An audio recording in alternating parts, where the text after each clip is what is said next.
प्रश्नी और सुतपा ही द्वापर में देवकी और वसुदेव बने। ठाकुर जी ने उनको आश्वासन दिया था, मैं तुम्हारे यहां पुत्र बन के आऊंगा। वहीं ब्रह्मा जी के ब्रह्मलोक में ब्रह्मा जी की निज सेवा में दो दंपति थे, उन्होंने भी तपस्या की। तपस्या करके जैसे भगवान प्रकट हुए, बोले वरदान मांगो, क्या चाहिए? बोले हम ब्रह्मलोक में रहते हैं ब्रह्मा जी के सानिध्य में, पर नाथ हमारी विशेष इच्छा है कि हम पृथ्वी पर जाएं और आप हमारे यहां बालक बन के आओ। भगवान बोले द्वापर में हम दो लोगों को कमिट कर चुके हैं कि हम उनके यहां पुत्र बन के आएंगे, अब आपके यहां कैसे आए? बोले कुछ लीला करिए भगवान। तो भगवान बोले ठीक है, हम जन्म लेंगे देवकी और वसुदेव के यहां और आप दोनों नंद यशोदा बन के आओगे, आपके यहां हम लीला करेंगे। 11 वर्ष 56 दिन आपके साथ रहेंगे। इतने में ही देवासुर संग्राम हुआ और देवासुर संग्राम में भगवान जब मोहिनी बनकर के आए तो सब भगवान के रूप को देख करके मोहित हो गए, लेकिन सूर्य मोहित नहीं हुए। सूर्य ने ठाकुर जी के प्रति, ठाकुर जी के सौंदर्य के प्रति, मोहिनी के रूप के प्रति ये इच्छा रखी। बाकी सबों को मन में तो आया ऐसी पत्नी हमको मिल जाए, पर सूर्य के मन में आया ऐसी पुत्री मुझे प्राप्त हो। भगवान ने टेढ़ी नजर से सूर्य को देखा, बोले आप जो विचार कर रहे हैं हमें समझ आ रहा है। बोले भगवान अब जब समझ आ भी गया है तो फिर पूर्ण भी कर दीजिए। ठाकुर जी बोले अब कैसे संभव होगा, अब द्वापर में तो हम दो माता पिताजी तो बना चुके, अब आपको कैसे सुख प्रदान करें? सूर्य बोले अब नाथ अब मुझसे रहा नहीं जाएगा, अब तो बस आप ऐसी पुत्री बन के आइए मेरे यहां। तब भगवान ने कहा ठीक है, हम एक लीला करते हैं, आप द्वापर में वृषभानु बन करके आएंगे और हम आपके यहां कैसे रूप धारण करेंगे उसकी हम योजना बनाते हैं, आप जाओ। अब ठाकुर जी बड़ी चिंता में, बोले हम तीन माता पिताजी को कमिट कर चुके हैं कि हम संतान बन के आएंगे, कैसे जाएं? दो लोगों का तो ठाकुर जी ने लीला संवरण कर दिया था कि देव की वसुदेव के यहाँ जन्म लेंगे और जन्म लेके फिर गोकुल चले जाएंगे, नंद यशोदा के यहाँ लीला करेंगे, और फिर ये तो पूरा क्लियर था कॉन्सेप्ट ठाकुर जी को। पर अब सूर्य को जो वचन दिया वो कैसे पूर्ण हो? ठाकुर जी बैठे बैठे चिंतन कर रहे थे। एक हमारे व्रज के संत बहुत सुंदर भाव बताते, ठाकुर जी अचानक उठ करके गए और मणि में स्वयं को निहारने। जब व्यक्ति चिंतन करता है ना, कई लोगों का स्वभाव वो शीशा देखते रहेंगे, पंखा देखते रहेंगे, एक जगह टकटकी लगा के देखते। तो ठाकुर जी अपने आप को प्रतिबिंब में देखने लगे और देखते ही देखते ठाकुर जी ने श्री रुक्मणी जी का, लक्ष्मी जी का जो श्रृंगार पेटिका रखी थी, पता नहीं क्या ठाकुर जी के मन में आया, उसी में से थोड़ा अंजन लिया, नेत्रों में लगाया, वही में से थोड़ी लालिमा लाई, अपने ओष्ठ पे पधरा दी, अपने घुंघराले केशों को खोल दिया, लक्ष्मी जी की चुनरी लाए, अपने शीश पर धारण कर ली, कानन में कुंडल, झुमका आदि जो भी श्रृंगार होता है, पूरा श्रृंगार ठाकुर जी ने अपना स्वयं ही किया। और जैसे ही संपूर्ण श्रृंगार करके ठाकुर जी ने अपने आप को प्रतिबिंब में देखा, स्वयं को ही प्रतिबिंब में देख करके ठाकुर जी आनंदित हो गए, मोहित हो गए अपने ही रूप पर। पूरे विश्व को मोहित करने वाली मोहिनी जब स्वयं को प्रतिबिंब में देख रहे हैं तो स्वयं ही मोहित हो गए। और जिस रूप पर प्रतिबिंब के पर मोहित हुए, उस रूप को सदा के लिए अपने सन्मुख प्रकट रूप में देखने के लिए ठाकुर जी ने उस प्रतिबिंब के स्वरूप को सचल कर दिया। और वही तप्त कांचन गौरांगी श्री राधिका जी के रूप में ठाकुर जी का रूप प्रकट हो गया। इतने प्रसन्न हो गए ठाकुर जी उनको देख करके। हर व्यक्ति को अपना प्रतिबिंब प्रिय होता है, कोई नहीं है संसार में ऐसा जिसको अपना प्रतिबिंब अच्छा ना लगता हो। सुंदर तो सुंदर, जो लोग ज्यादा सुंदर भी नहीं होते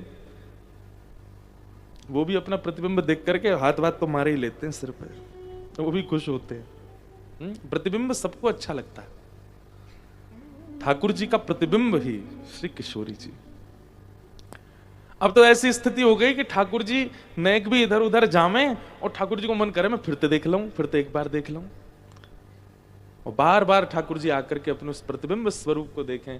ठाकुर जी बोले भैया ये है तो हमारा ही रूप है, आह्लादनी शक्ति है, पर इतनो सुंदर श्रृंगार, इतनो सुंदर वेश, और ऐसा मतलब ठाकुर जी का जो सौम्य स्वभाव है ना, ठाकुर जी का जो दयावंत स्वभाव है, ठाकुर जी का जो अंतरंग वास्तविक ठाकुर जी का स्वरूप है। क्योंकि कई बार ठाकुर जी भी देवताओं के सन्मुख त्रिलोकी का संचालन करना है, उसके लिए कई बार अपनी वास्तविकता छुपाते हैं, कई बार उनको परब्रह्म की भांति उनको भी व्यवहार करना पड़ता है। लेकिन ठाकुर जी का जो मूल रूप है वो सामने खड़ा है, जिसमें बिल्कुल भी लाग लपेट नहीं है, जिसमें किसी प्रकार का कोई प्रभावजन्य रूप नहीं है, वो मूल रूप है। ठाकुर जी को इतना प्रिय लगा, तभी ठाकुर जी को याद आई, बोले भैया ये वृषभानु जी के रूप में साक्षात सूर्य आ रहे हैं और हम तो दो जगह जा ही रहे हैं, क्यों ना अपने इन प्रतिबिंब के स्वरूप को भी पृथ्वी पर भेजें और उनके साथ फिर लीला करें।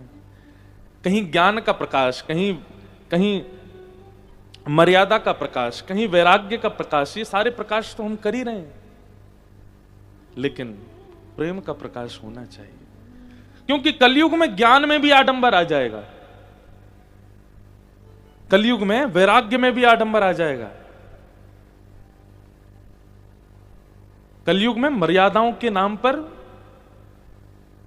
लोग पाखंड करेंगे, लेकिन प्रेम स्वच्छ रहेगा। प्रेम कभी अस्वच्छ नहीं हो सकता, उस प्रेम को कलयुग के लिए प्रकट करना पड़ेगा।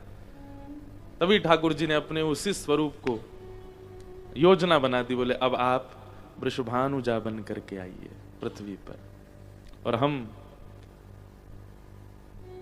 यशोदानंदन बन के आएंगे। और वही हुआ, किशोरी जी ठाकुर जी का ही प्रतिबिंब स्वरूप वृषभानु जी के यहां प्रकट हुए और ठाकुर जी नंद बाबा के यहां प्रकट हुए। किशोरी जी कौन है? ठाकुर जी का ही प्रतिबिंब है। अब दोनों पक्ष की बात है, किशोरी जी का प्रतिबिंब ठाकुर जी हैं, ठाकुर जी का प्रतिबिंब किशोरी जी हैं।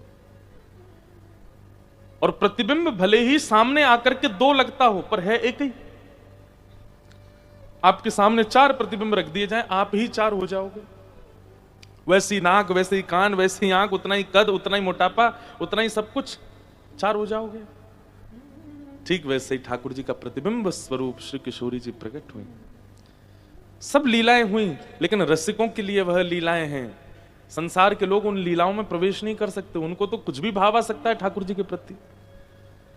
इसलिए रसिकों ने बार बार कहा है, रस बांटवे से रस घटे। इसलिए ज्यादा इसका प्रचार नहीं करना है, हम बहुत थोड़ी थोड़ी लीला सुनाते हैं, ज्यादा नहीं कहते। क्यों? सब अधिकारी नहीं है।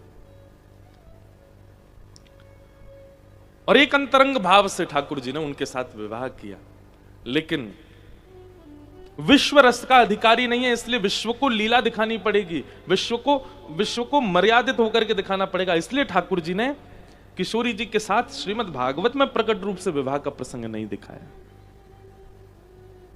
क्योंकि वो ठाकुर जी ही हैं, कोई विलग नहीं है। विवाह के लिए अलग होना आवश्यक है। वृंदावन में ठाकुर जी का विवाह हुआ, ब्रह्मा जी ने आकर के विवाह कराया, लेकिन हम आप सब लोगों, हमारा सीमित रूप है रसिकों का। हम रसिक ज्यादा लोग नहीं है संसार में, पर संसारी लोग बहुत ज्यादा हैं। इसलिए उनके लिए ठाकुर जी ने पूरी एक मानवीय लीला जैसी रचना की, और उनके चित्त में किसी भी प्रकार का भाव, द्वेष या किसी भी प्रकार का और आक्षेप ना आवे, इसलिए ठाकुर जी ने रुक्मिणी जी से विवाह किया। भगवान द्वारिका लीला किए, रुक्मिणी जी के साथ विवाह हुआ। रुक्मिणी विवाह के बाद भगवान का दूसरा विवाह जामवंत की पुत्री जामवती के साथ हुआ। तीसरा विवाह ठाकुर जी का सत्यभामा की पुत्री, सत्राजित की पुत्री सत्यभामा से हुआ। अब यहां बीच में सिमंतक मणि का एक उपाख्यान आता है, बहुत सुंदर।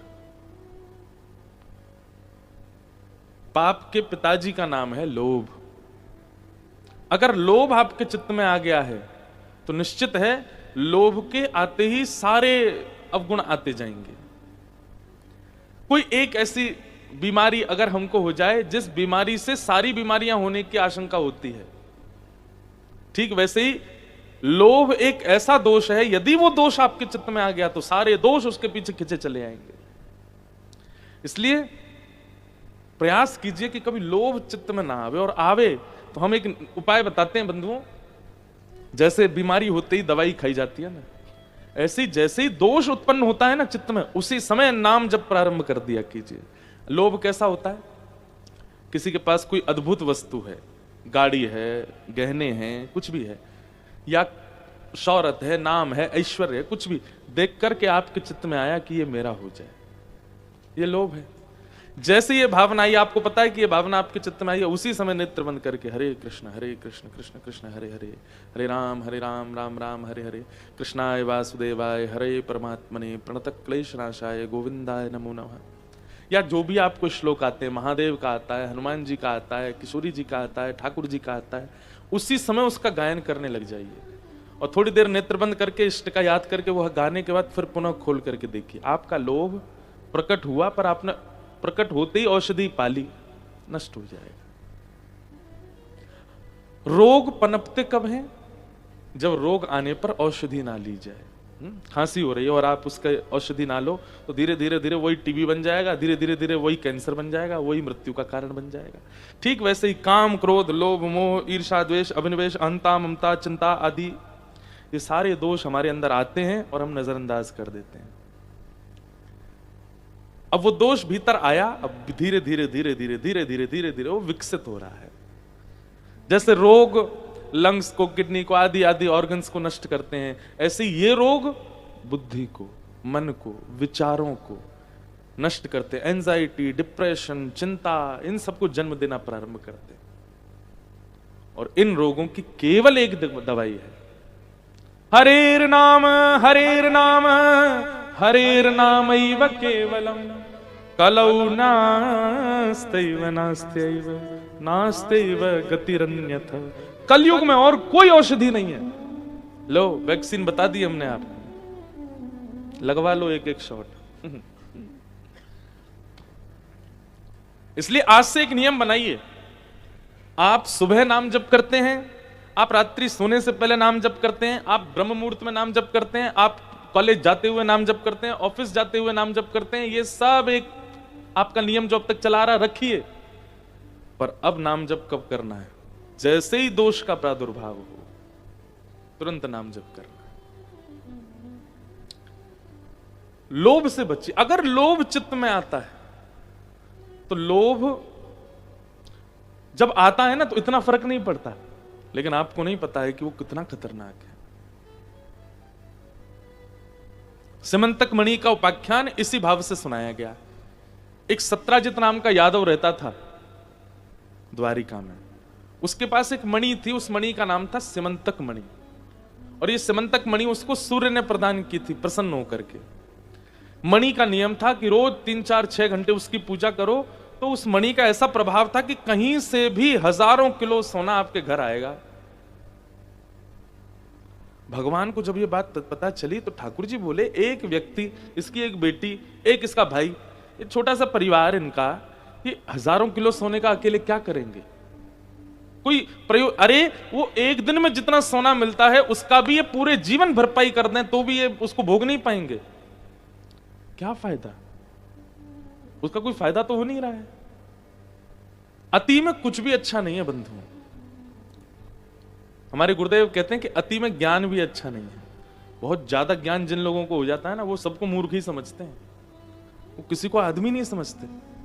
बहुत ज्यादा एजुकेशन, हायर एजुकेशन या बहुत ज्यादा डिग्रीज जिनके पास में हो जाती हैं, बहुत ही जिन्होंने जीवन में कुछ हासिल कर लेते हैं ना, उनके पैर जमीन पर टिकते नहीं है, फिर वो किसी को कुछ नहीं समझते। फिर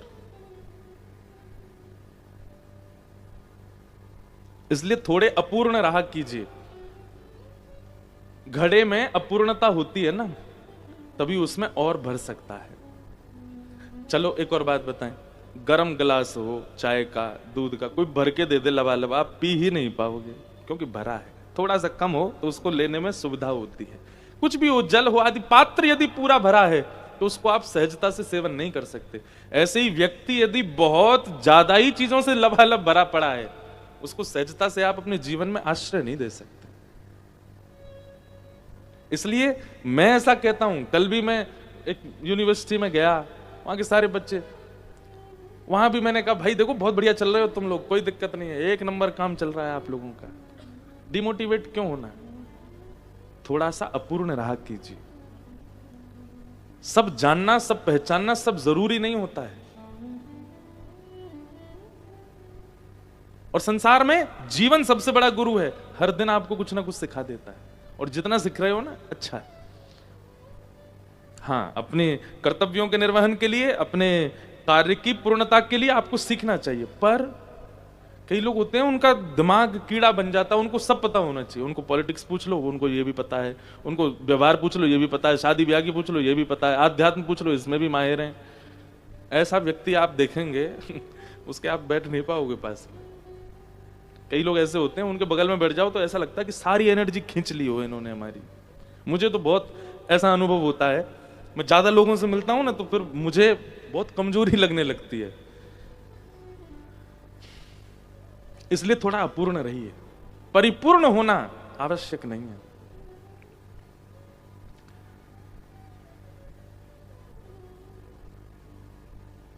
भगवान ने कहा अकेला क्या करेगा इतने धन का? तो ठाकुर जी उसके पास गए और बोले, हे सत्राजित, तुम्हारे पास जो मणि है वो इतना सोना देती है कि तुम अकेले उसको भोग नहीं पाओगे। प्रतिदिन इतना सोना है कि तुम पूरा जीवन निकाल दोगे तो भी तुमसे भरपाई नहीं हो पाएगी। इसलिए एक काम करो, उस स्वर्ण की मणि, वो जो समंतक मणि है, उसको द्वारिका के कार्यालय में जमा करवा दो। वहां उससे जितना धन निकलेगा, जितना सोना निकलेगा, उससे द्वारिका का विकास करेंगे हम।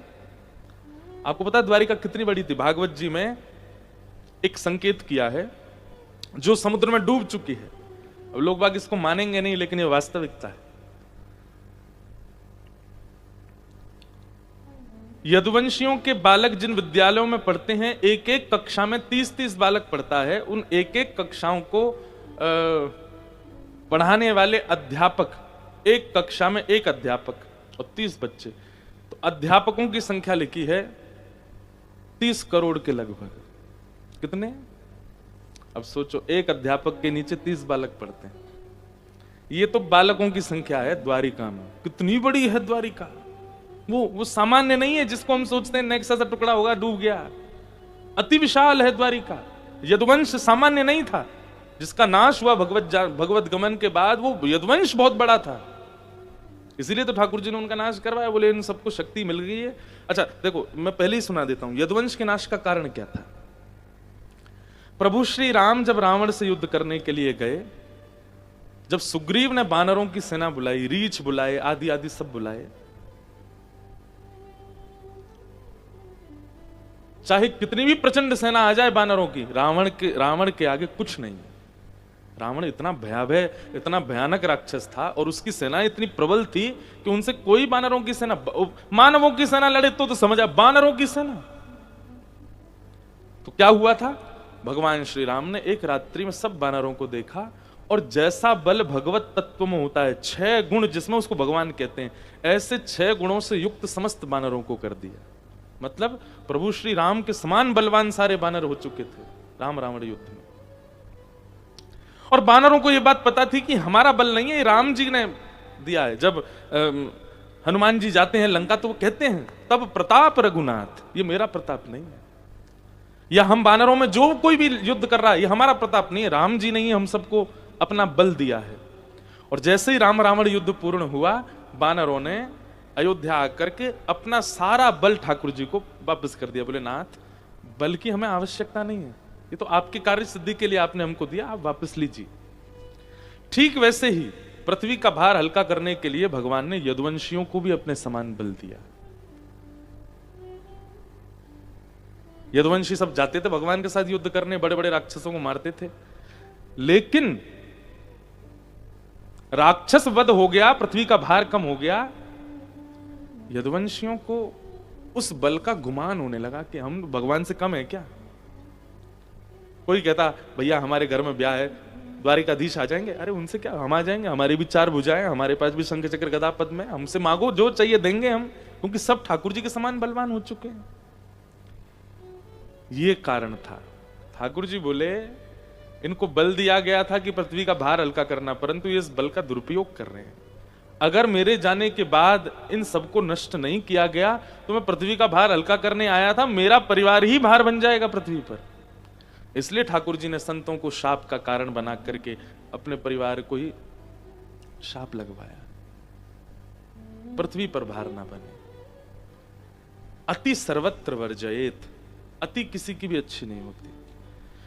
तो भगवान ने सिमंतक मणि का मांग की, परंतु सत्राजित यादव ने कहा मेरी मणि मैं किसी को नहीं दूंगा, ये मेरे पास ही रहेगी। भगवान बोले एक बारी मांगना चाहिए, दोबारा नहीं कहना चाहिए। ठाकुर जी वहां से चले गए। अब हुआ ऐसा कि सत्राजित का भाई प्रसेन मणि पहन करके निकल गया नगर में दिखाने के लिए, देखो हमारे पास कैसी मणि। नगर भ्रमण करते हुए जंगल में गया तो एक शेर ने उसको मार दिया, मणि लेकर के शेर चला गया। भालू ने आगे शेर को मार दिया, मणि लेके भालू चला गया। और आरोप लग गया द्वारिकाधीश पर। किसी को पता नहीं है कि प्रसेन को शेर ने मारा है, पर प्रसेन 5 दिन से लापता है। तो सत्राजित बोला मेरे भाई मणि पहन करके गया था, मुझे ऐसा लगता है द्वारिकाधीश कृष्ण ने मणि इच्छा प्रकट की थी, उन्होंने ही चुरा ली है और मेरे भाई को बंदी बना लिया है। भगवान पर आरोप लगा।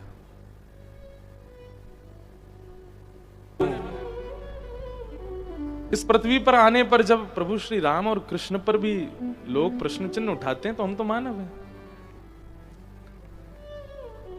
द्वारिका बसाई श्री कृष्ण ने, द्वारिका के लोगों को लेकर के श्री कृष्ण आए, सबके भले की सोच रहे हैं श्री कृष्ण, पर आज द्वारिका के लोगों ने श्री कृष्ण पर उंगली उठाने से पहले एक बार भी नहीं सोचा। सब द्वारिका के लोग बोले हो सकता है कि इन्होंने ही मणि चुराई हो। भगवान को जब ये बात पता चली कि पूरी द्वारिका भगवान पर संशय कर रही है, ठाकुर जी कहते हैं यही संसार है।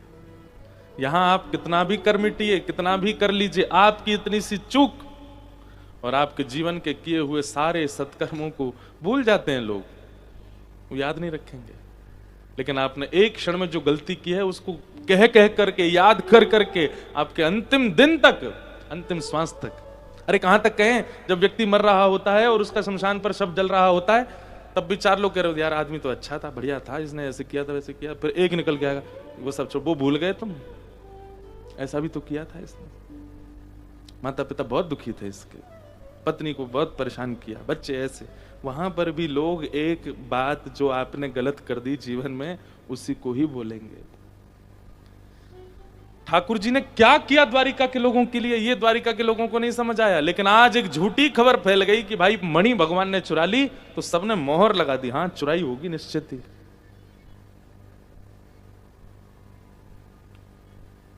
ठाकुर जी बोले कोई बात नहीं। अब देखो आज की जो कथा है ना वो गृहस्थाश्रमियों वाली कथा है, आप सबको सुननी चाहिए। ठाकुर जी बोले सत्य व्यक्ति को एक नियम का पालन करना चाहिए, अगर उस पर असत्य आक्षेप लगाया जा रहा है तो मौन रहे, बहुत ज्यादा सफाइयां ना दे। सत्य का स्वभाव है वो प्रकट हो ही जाएगा। ठाकुर जी बोले मुझे किसी को सफाई नहीं देनी है कि मैंने मणि नहीं चुराई है या प्रसेन को मैंने बंदी नहीं बनाया है, जब हमने किया ही नहीं तो हम सफाई क्यों दें। लेकिन ये आक्षेप लगा है तो इसकी जांच होनी चाहिए। और ठाकुर जी अपनी सेना लेकर के निकल पड़े आधी रात में, ढिंडोरा नहीं पीट रहे हैं, किसी को खबर नहीं है। ठाकुर जी सेना लेकर निकल पड़े ढूंढने कहां है प्रसेन, और ढूंढते ढूंढते जंगल में गए तो प्रसेन मरा हुआ मिला। भगवान ने देखा कैसे इसकी मृत्यु हुई, तो शेर के पंजों के निशान, शेर के पंजों के निशान, शेर के पैरों के निशान के पीछे पीछे गए, आगे शेर भी मरा पड़ा, वहां पर देखे रीछ के पैरों के निशान। ठाकुर जी पीछे गए तो एक गुफा में ठाकुर जी ने जैसे ही प्रवेश किया, भीतर जाके देखा एक मणि चमक रही थी। जैसे ही मणि उठाई, भालू ने आक्रमण किया। 18 दिन तक ठाकुर जी ने उसके साथ युद्ध किया। 18 दिन बाद जब वो पस्त हो गया, चरणों में गिर गया, बोले नाथ मैं भालू, सामान्य भालू नहीं हूं, सामान्य रीछ नहीं हूं, मैं जामवंत हूं। भगवान ने हृदय से लगाया, बोले वाह जामवंत जी, ये मणि हमको दे दीजिए, इसके कारण पूरी द्वारिका में हम पर आक्षेप लगा। और सुनिए आप हमारे साथ चलिए, सबूत भी तो चाहिए सबको बताने के लिए सत्य क्या है। जामवंत जी बोले नाथ अब द्वार पे आ ही गए हो तो एक कृपा कर जाओ। बोले क्या? दोनों हाथ आगे करो। भगवान ने दोनों हाथ आगे किए तो जामवंत जी भीतर से अपनी बेटी को लेके आए और अपनी पुत्री का हाथ ठाकुर जी के हाथ में रखा। भगवान बोले एक कलंक हटेगा दूसरा लगेगा। बोले इंसान खत्म हो गए संसार में, ठाकुर जी भालू की बेटी से ब्याह करके आए हैं। और कई संत तो कहते हैं कि जामवती जो थी वो रीछों जैसी ही थी, तो ठाकुर जी को देख घुर्रा हो रही थी। ठाकुर जी बोले कहां रुक्मणी और कहां ये जामवती, थोड़ी हम पे दया कर लो जामवंत जी, ऐसा मत करो। बोले देखिए ये मर्यादा वर्यादाएं इंसानों से ब्याह करना आदि ये सब आपका राम युग में था, अब आप लीला पुरुषोत्तम हो, कृपा करके मेरी पुत्री को स्वीकार कीजिए। और भगवान ने जामवंत जी की पुत्री जामवती को स्वीकार किया।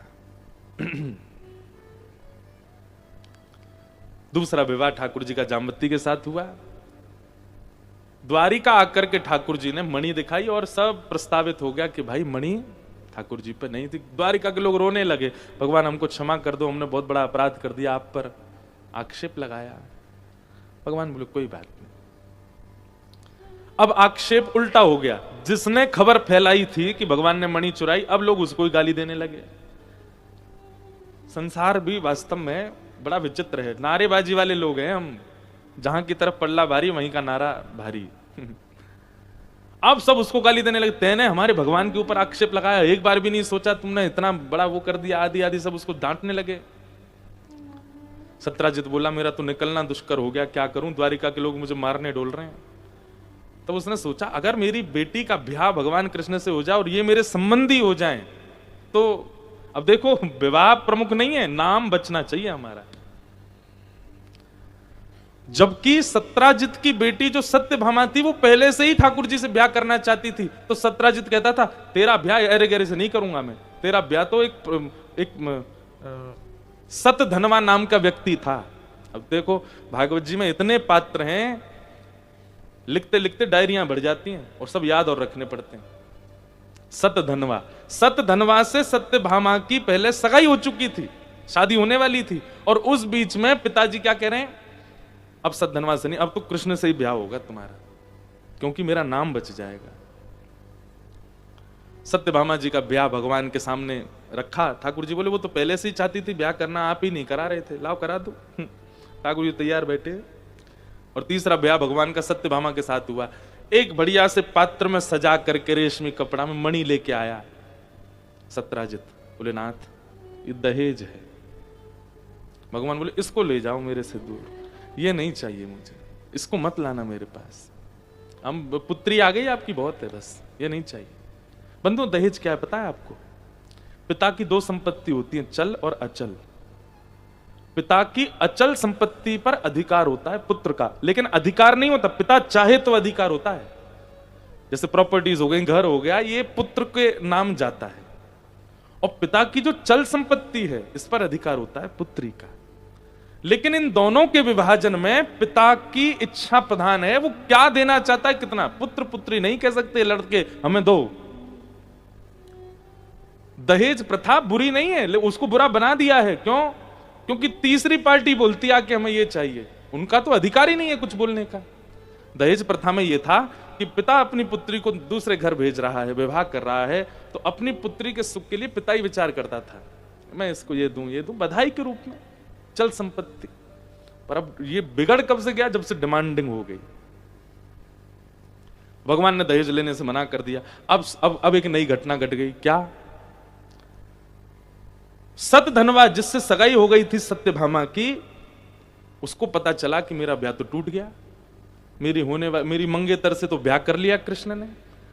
तो उसने ये जांच नहीं करवाई क्या हुआ क्या नहीं हुआ, उसने जांच क्या करवाई, मणि कहां ये बताओ, उसी के लिए तो हम ब्याह कर रहे थे। तो बोले मणि दी गई कृष्ण को दहेज में, लेकिन उन्होंने ली नहीं है, तुम्हारे जो एक्स ससुर जी थे उन्हीं के पास है। तो सतधनवा ने रात में मुंह पर कपड़ा वपड़ा बांध करके तलवार वलवार लेके छुप छुपा के चोरों के भांति अपने पूर्व ससुराल पहुंचा और सोते हुए सत्राजित का वध कर दिया, और वध करके मणि चुरा के वहां से भाग गया। अगले दिन प्रातःकाल का समय भगवान स्वधर्मा सभा में बैठे थे, तभी देखा कि नई अभी ब्याह हुआ है, सत्यभामा रोती हुई आई। ठाकुर जी बोले क्या हो गया? बोले पिताजी को मार दिया सत्यधनवा ने। तो ऐसा वर्णन करते हैं, ठाकुर जी इतना रोए, इतना रोए, इतना रोए। मेरे ससुर जी मुझसे बहुत प्यार करते थे, चले गए बेचारे। इतना रोए कि सत्यभामा के मन में आया, मुझे पता है आप बहुत प्रेम करते हो मेरे पिता। हाँ देवी, मैं क्या बताऊं, मुझे वसुदेव जी से भी ज्यादा प्रिय थे वो। ठाकुर जी तो चाह रहे थे कि इसकी नजर में हम बढ़िया बने रहें। अच्छा, भगवान अपनी पत्नियों में केवल एक से डरते हैं, सत्यभामा से। बहुत प्रसंग ऐसे आए, उससे बहुत डरते हैं ठाकुर जी। तो भगवान तो इसलिए रो रहे थे कि बेचारी को लगे कि मैं बहुत प्रेम करता हूं।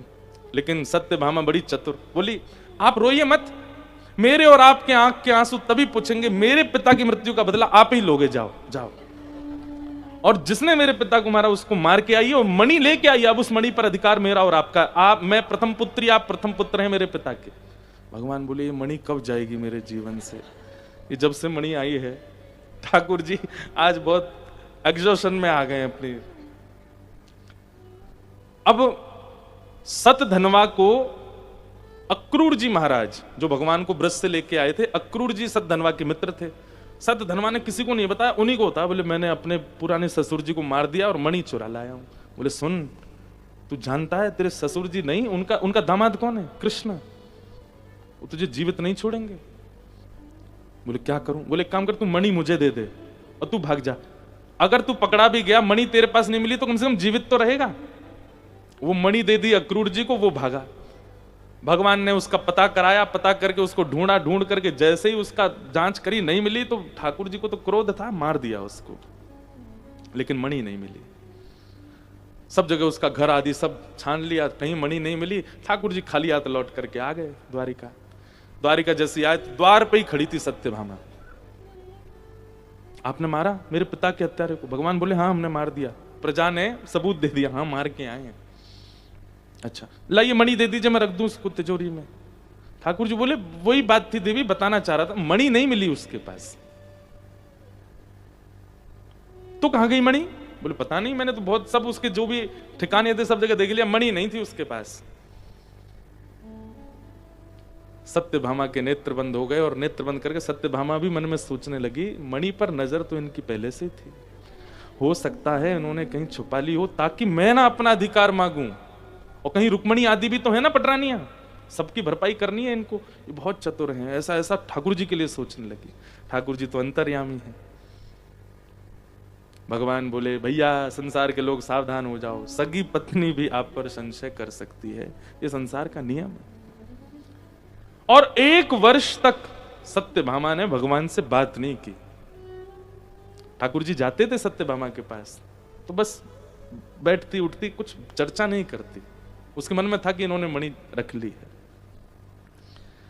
लेकिन ठाकुर जी भी बड़े चिंतित थे, अब क्या करें, नहीं समझ रहा, अब कहां तक हम सबूत देते रहे कि हमने नहीं किया कुछ भी। एक दिन की बात, एक ब्राह्मण आया द्वारिका, उसकी 5 उंगलियों में सोने की अंगूठी, जे मोटे मोटे महाराज कड़ूला, कमर में करदनी, सोने का ही जनेऊ और गले में मालाएं पहन करके खूब सारा स्वर्ण लटकाए ब्राह्मण आया। ठाकुर जी तो ब्राह्मणों का सत्कार करते। भगवान बोला आइए आइए आइए, वाह वाह वाह भैया, इतना सोना पहन, ब्राह्मण इतना सोना पहन के घूमता नहीं है, आप घूम रहे हैं। कौन दानदाता है? अरे महाराज आपके काका जी अक्रूर जी, वे रोज ब्राह्मण भोज कराते हैं और सोने की थाली, सोने की कटोरी, सोने की चम्मच, सोने के गिलास, उसी में प्रसाद पवाते हैं और फिर कहते हैं दक्षिणा में थाली वाली सब ले जाओ साथ में। और महाराज हर दिन नए नए ब्राह्मणों को कराते हैं। बोले अक्रूर जी का कौन सा व्यापार चालू हुआ, इतना धन? ठाकुर जी ने पत्र लिखा, प्रिय काका अक्रूर, हमें पता है सिमंतक मणि की कृपा बहुत हो रही है आप पर, लेकिन हमको मणि वापस नहीं चाहिए, क्योंकि उस मणि का आप दुरुपयोग नहीं कर रहे हो। असहाय बालिकाओं के ब्याह कर रहे हो, ब्राह्मणों का सम्मान कर रहे हो, गौशालाओं में सेवा कर रहे हो, बालकों की शिक्षा दीक्षा की तैयार, धन का सदुपयोग कर रहे थे अक्रूर जी।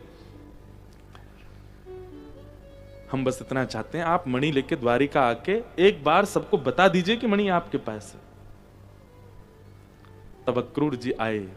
भगवान ने पूरी सभा बैठा रखी थी, सारी पत्नियां बैठी थी भगवान की, अभी तक 3 ब्याह हो गए ठाकुर जी के। वो सबके सामने अक्रूर जी ने मणि दिखा करके पूरा विवरण दिया। अब सत्यभामा को खेद हुआ, ठाकुर जी से बोली मुझे क्षमा कर दो। भगवान बोले कोई दिक्कत नहीं, ये संसार का नियम है, यहां अत्यंत घनिष्ठ व्यक्ति भी कभी कभी आपको कुदृष्टि से देखेगा।